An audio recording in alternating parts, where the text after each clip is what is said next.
Assalamualaikum warahmatullahi wabarakatuh. Bertemu kembali di mata kuliah pengantar pendidikan. Pada pertemuan kali ini kita akan belajar mengenai landasan dan asas-asas pendidikan serta penerapannya.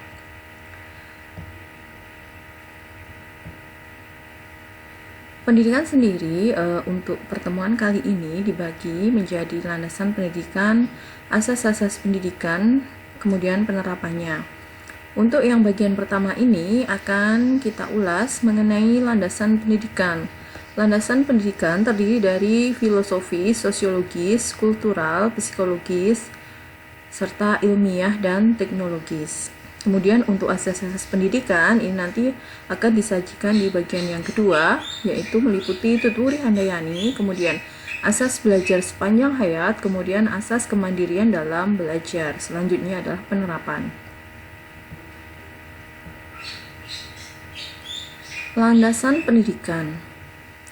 Pendidikan sebagai usaha sadar yang sistematik selalu bertolak dari sejumlah landasan serta mengindahkan sejumlah asas-asas tertentu. Yang pertama adalah landasan filosofis. Landasan filosofis merupakan landasan yang berkaitan dengan makna atau hakikat pendidikan yang berusaha menelaah masalah-masalah pokok. Landasan filosofis bersumber dari pandangan-pandangan dalam filsafat pendidikan menyangkut keyakinan terhadap hakikat manusia, keyakinan tentang sumber nilai, hakikat pengetahuan, dan tentang kehidupan yang lebih baik dijalankan. Pancasila sebagai landasan filosofis sistem pendidikan nasional atau Sisdiknas. Beberapa filsafat pendidikan diantaranya adalah esensialisme yang merupakan mazhab pendidikan yang mengutamakan pelajaran teoritik atau liberal art atau bahan ajar esensial. Kemudian perennialisme yang merupakan aliran pendidikan yang mengutamakan bahan ajar konstan atau perennial, yakni kebenaran, keindahan, cinta kepada kebaikan universal.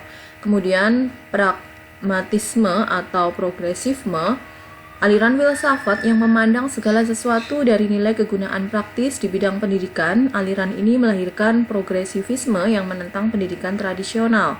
Kemudian rekonstruksionisme adalah mazhab filsafat pendidikan yang menempatkan sekolah atau lembaga pendidikan sebagai pelopor perubahan masyarakat.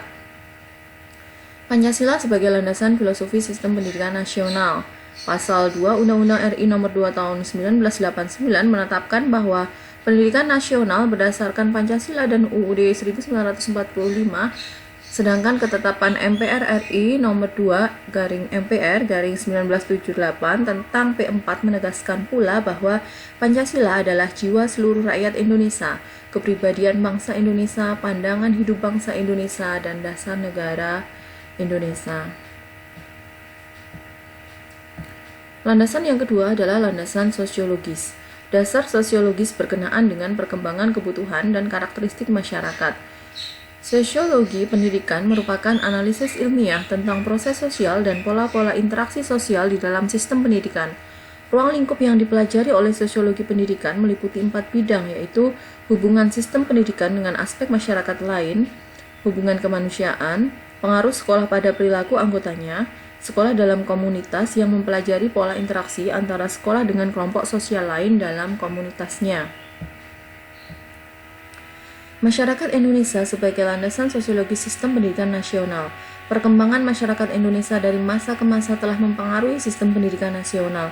Hal tersebut sangatlah wajar mengingat kebutuhan akan pendidik semakin meningkat dan kompleks.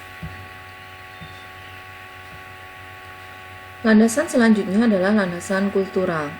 Kebudayaan dan pendidikan mempunyai hubungan timbal balik, sebab kebudayaan dapat dilestarikan atau dikembangkan dengan jalur mewariskan kebudayaan dari generasi ke generasi penerus dengan jalan pendidikan, baik secara formal maupun informal. Kebudayaan sebagai gagasan dan karya manusia beserta hasil budi dan karya itu akan selalu terkait dengan pendidikan, utamanya adalah belajar. Kebudayaan sebagai landasan sistem pendidikan nasional, pelestarian dan pengembangan kekayaan yang unik di setiap daerah itu melalui upaya pendidikan sebagai wujud dari Kebhinneka Tunggal Ikaan masyarakat dan bangsa Indonesia.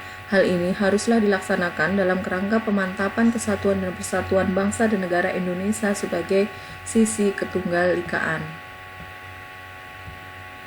Landasan yang keempat adalah landasan psikologis.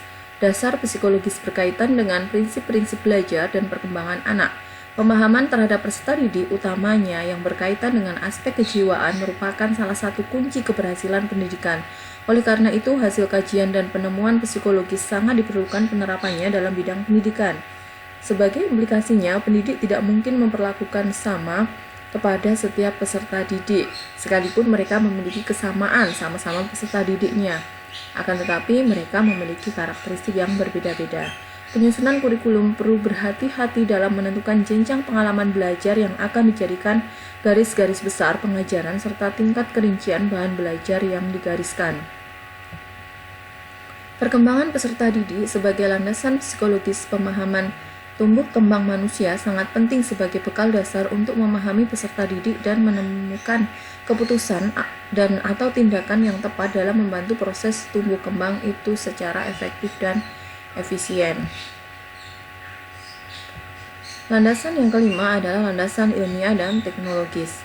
Setiap perkembangan iptek harus segera diakomodasi oleh pendidikan, yakni dengan segera memasukkan hasil pengembangan iptek itu ke dalam isi cabang-cabang iptek.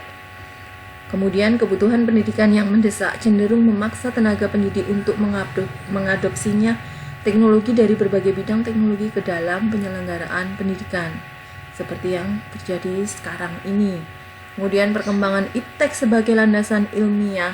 Iptek merupakan salah satu hasil pemikiran manusia untuk mencapai kehidupan yang lebih baik yang dimulai pada permulaan kehidupan manusia. Untuk asas-asas pendidikan akan dilanjutkan pada video bagian yang selanjutnya. Terima kasih. Wassalamualaikum warahmatullahi wabarakatuh.